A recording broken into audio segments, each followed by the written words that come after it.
Hello guys, welcome to my YouTube channel smart study by Seema पर। कैसे हैं आप सब? आई होप कि आप सब अच्छे ही होंगे। और जो है आज हम बात करेंगे हाइपरग्लाइसीमिया के बारे में। ठीक है, इसका डिटेल हम आज देखेंगे आज के सेशन में। सो वीडियो के लास्ट तक बने रहिएगा। ठीक है, आज का जो अपना टॉपिक है हाइपरग्लाइसीमिया, उसको हम स्टार्ट करेंगे। Hyperglycaemia means high blood sugar और ग्लूकोज। ठीक है, जैसे कि अगर आप मेडिकल स्टूडेंट होंगे या नर्सिंग डिपार्टमेंट के होंगे तो आपको पता होगा हाइपरग्लाइसीमिया क्या होता है। हाइपरग्लाइसीमिया मीन्स क्या होता है कि ब्लड शुगर जो है वो हाई हो जाता है, ठीक है, नॉर्मल से, या ब्लड ग्लूकोज लेवल हाई हो जाता है।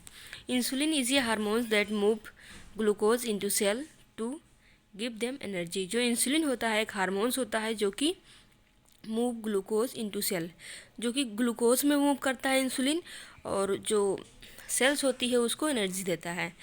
नेक्स्ट हमारा है hyperglycaemia happens when body does not make enough insulin और can not use it the right way. Means hyperglycaemia कब होता है? जब बॉडी जो है इंसुलिन पर्याप्त मात्रा में नहीं बना पाती है, या तो इंसुलिन का जो है राइट वे में यूज़ नहीं हो पाता है बॉडी के द्वारा। सो हाइपोग्लाइसीमिया हो जाता है। Blood glucose level can vary from day to day, और जो ब्लड ग्लूकोज लेवल होता है वो डे टू डे डिफरेंट होता है हर किसी का।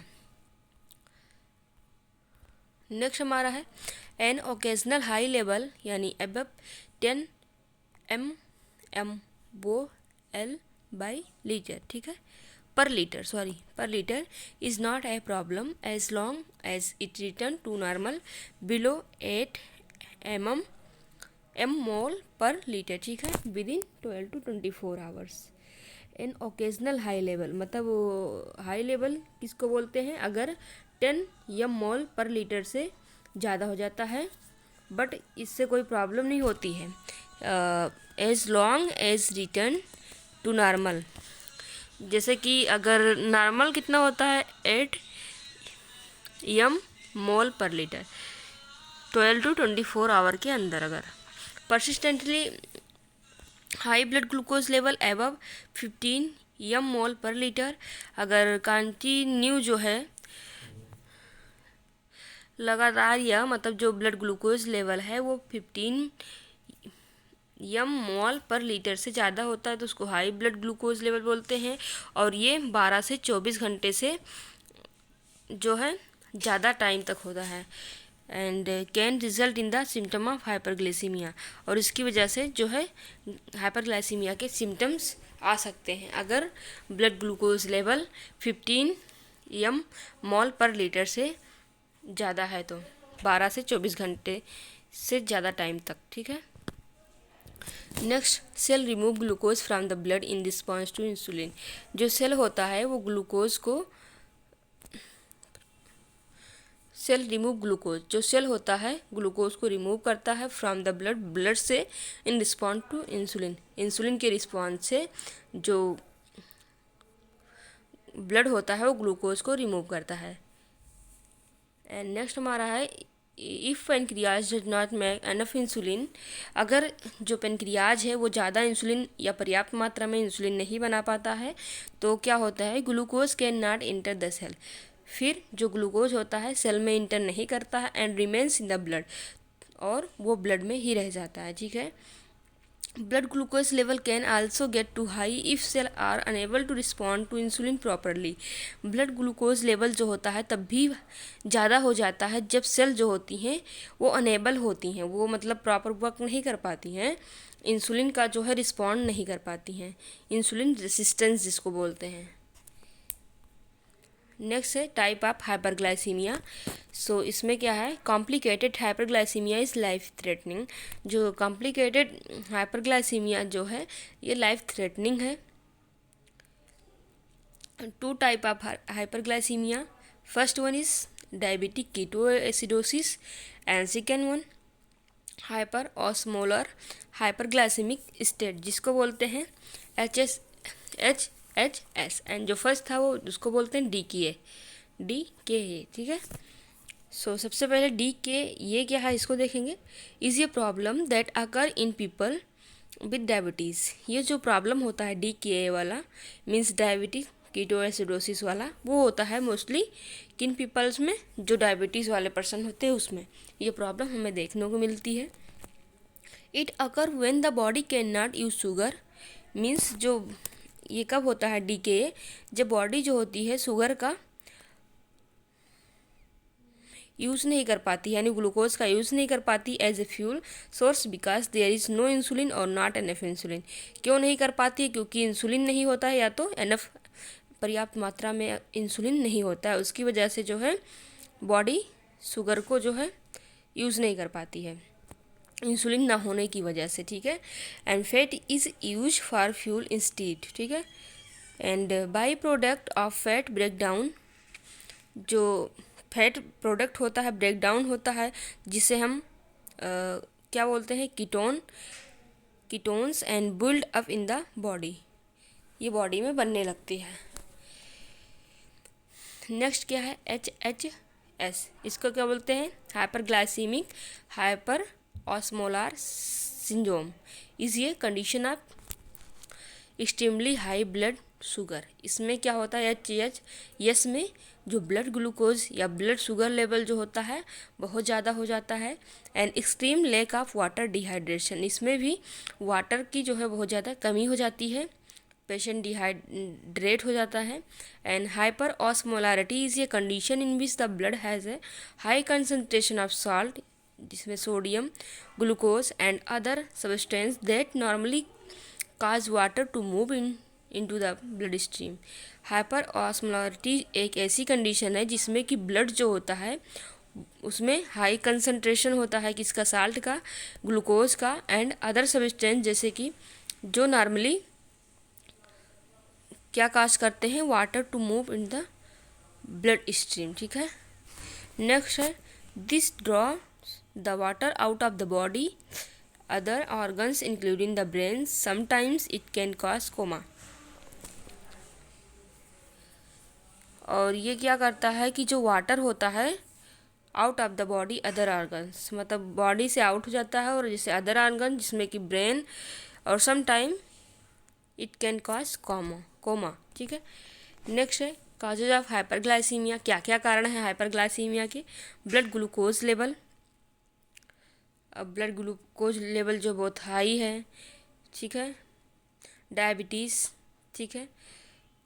मेडिकेशन दैट काज हाइपरग्लाइसीमिया, कुछ मेडिसिन्स होती हैं जिनकी वजह से हाइपरग्लाइसीमिया हो जाता है पेशेंट को। एंड जेस्टेशनल डायबिटीज़, इसकी वजह से भी, मतलब जेस्टेशनल डायबिटीज़ प्रेगनेंसी के टाइम में होता है, इसमें भी अगर ग्लूकोज लेवल ज़्यादा हो जाता है तो उसको हाइपरग्लाइसीमिया बोलते हैं। एंड क्रिटिकल इलनेस, कोई क्रिटिकल बीमारी है। एंड अदर फैक्टर होते हैं जिनकी वजह से हाइपरग्लाइसीमिया हो जाता है। Medication that cause hyperglycaemia. ठीक है। Sometimes hyperglycaemia and diabetes can occur as a side effect of taking some medicine. Sometimes क्या होता है, हाइपरग्लाइसीमिया एंड डायबिटीज़, और डायबिटीज़ जो है can occur as a side effect, ये दोनों मतलब साइड इफ़ेक्ट्स हो सकते हैं किसका, टेकिंग सम मेडिसिन, कुछ मेडिसिन लेने का। And olanzapine and risperidone are medication that are sometimes used to treat mental health condition such as schizophrenia, ये condition that can cause hallucination and delusion। ठीक है। मीन्स क्या है कि ये मेडिसिन जो ओलंजापाइन एंड रिस्पेरिडोन, ये मेडिकेशन है, इनकी वजह से जो है हाइपरग्लाइसीमिया हो सकता है। In certain medication that increase the risk of hyperglycaemia, कुछ मेडिकेशन है जिनसे जो हाइपरग्लाइसीमिया का रिस्क है वो इंक्रीज हो जाता है, जैसे कि इंक्लूडिंग कार्टिकोस्टेरॉइड। ठीक है। कार्टिकोस्टेरॉइड हो गया, and octreotide and beta blockers, epinephrine, thiazide, diuretics and niacin, pentamidine and protease inhibitor, L asparaginase and some antipsychotic agent. ठीक है। ये सारे मेडिसिन जो हैं इनकी वजह से जो है हाइपरग्लाइसीमिया हो सकता है पेशेंट को, मतलब हो सकता है, मे नॉट बी, ये रिस्क है। इन मेडिसिन से हो सकता है। एंड अदर्स रीजन्स हैं जैसे कि ये चेंज ऑफ मेडिकेशन, ये रॉन्ग ऑफ इंसुलिन और मिस डोज, मतलब अगर रॉन्ग तरीके से इंसुलिन का यूज़ किया जा रहा है या मिस डोज है इंसुलिन का, अगर जैसे कि किसी पेशेंट को इंसुलिन चल रही है, उसको डायबिटीज़ है, तो अगर किसी टाइम पे उसका जो डोज है इंसुलिन का मिस हो गया, तो जो ब्लड ग्लूकोज लेवल है, यानी जो ब्लड में शुगर का लेवल है, ग्लूकोज का लेवल है, वो बढ़ जाएगा। ठीक है। एंड चेंजिंग योर डाइट और eating too much, diet change करने पर भी हाइपरग्लाइसीमिया हो सकता है और ज़्यादा खाने की वजह से हो सकता है। Not exercising regularly and illness such as cold, जैसे कोई बीमारी है जैसे कि कोल्ड हो गया, अगर एक्सरसाइज नहीं कर रहे हैं रेगुलर तो इसकी वजह से भी हाइपरग्लाइसीमिया हो सकता है। बीइंग इनएक्टिव, अगर जो पेशेंट है वो इनएक्टिव है, एक्टिव नहीं रहता है, उसकी वजह से भी हो सकता है। फैमिली हिस्ट्री ऑफ डायबिटीज़, अगर किसी की फैमिली हिस्ट्री है डायबिटीज़ की, प्रीवियस किसी मतलब फैमिली मेम्बर में किसी को रहा हो, तो उसकी वजह से भी हाइपरग्लाइसीमिया हो सकता है। नेक्स्ट है सिम्टम ऑफ हाइपरग्लाइसीमिया, जैसे इंक्रीज थर्स्ट, जिसको हाइपरग्लाइसीमिया होता है यानी ब्लड ग्लूकोज लेवल बढ़ जाता है, उसको बहुत ज़्यादा प्यास लगता है, हेडेक होता है, and difficulty concentrating, blood vision हो सकता है, एंड फ्रीक्वेंट यूरिनेशन, बार बार उनको पेशाब आएगा, एंड फैटिक, थकान होगी पेशेंट को, वीक फील करेगा, बहुत थकान लगा रहेगा उसको, एंड वेट लॉस होगा इसमें हाइपरग्लाइसीमिया में, और बहुत ज़्यादा भूख लगेगी, पेशेंट स्लीपी होगा। ठीक है। उसकी स्किन भी ड्राई होने लगेगी। What are the risk of hyperglycaemia, यानी हाइपरग्लाइसीमिया होने के क्या रिस्क हैं। Without treatment high blood sugar level can lead to severe dehydration. ठीक है।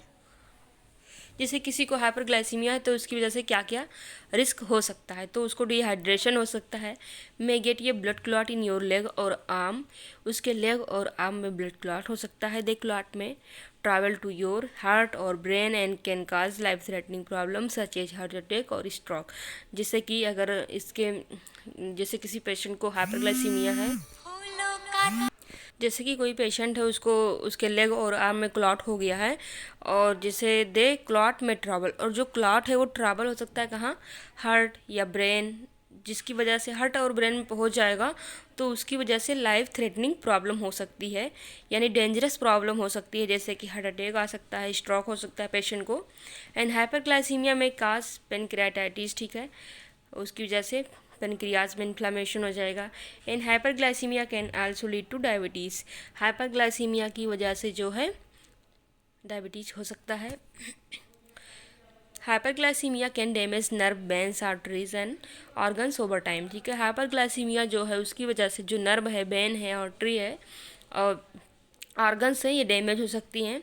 एंड डैमेज टू आर्टरी में increase risk for a heart attack और स्ट्रोक, अगर जैसे कि किसी को हाइपरग्लाइसीमिया है, उसकी आर्टरी अगर डैमेज हो जाती है, तो आर्टरी डैमेज होने की वजह से जो है रिस्क किस चीज़ का इंक्रीज हो जाएगा, हार्ट अटैक का और स्ट्रोक का, क्योंकि आर्टरी डैमेज हो जाएगी। And hyperglycaemia can be a serious problem if not treated in time, hyperglycaemia जो है एक सीरियस प्रॉब्लम है, अगर इसको टाइम पे नहीं ट्रीट किया जाता है तो। In untreated hyperglycaemia condition called ketoacidosis could occur. ठीक है। अगर हाइपरग्लाइसीमिया को अनट्रीट रहता है, अगर ट्रीट नहीं किया जाता है, तो एक ऐसी कंडीशन क्या बनती है जिसको बोलते हैं कीटोएसिडोसिस। ठीक है। विदाउट इंसुलिन, बिना इंसुलिन के the body is not able to utilise the glucose, body जो है एबल नहीं होती किस चीज़ के लिए, ग्लूकोज यूटिलाइज करने के लिए फॉर फ्यूल।